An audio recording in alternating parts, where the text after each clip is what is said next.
আসসালামু আলাইকুম বন্ধুরা, চলে এসেছি আবার একটা নতুন রেসিপি নিয়ে। আমি বানাবো দোকানের মতো একবারে পারফেক্ট শেপে ল্যাংচা রেসিপি। তার জন্য আমি প্রথমে দুধ নিয়ে নিয়েছি।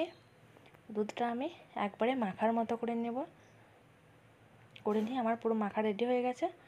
দিয়ে আমি এটা ভালোভাবে হাতা করে মথে নেব। হাতা করে মথে নিয়ে এর মধ্যে আমি কর্নফ্লাওয়ার দিয়ে দিলাম, একটু বেকিং পাউডার দিয়ে দিলাম, একটু ঘি দিয়ে দিলাম। এরপর আমি ভালোভাবে মেখে নিচ্ছি। ভালোভাবে মেখে নিয়ে এটা আমি ছোটো ছোটো করে গুটির মতো কেটে নেবো। কেটে নিয়ে আমি এরপর লম্বা লম্বা করে ল্যাংচার মতো শেপ দিয়ে দেবো।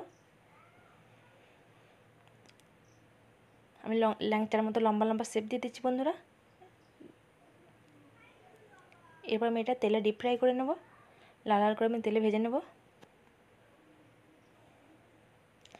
এরপর আমি এটা তেলে ভেজে নিয়েছি বন্ধুরা। এরপর আমি এটা লাল লাল করে আমার ভাজা হয়ে গেছে বন্ধুরা। এরপর আমি এটা তুলে নেব বন্ধুরা। দিয়ে আমি এরপর মিষ্টির রসটা তৈরি করতে দিয়ে দেবো।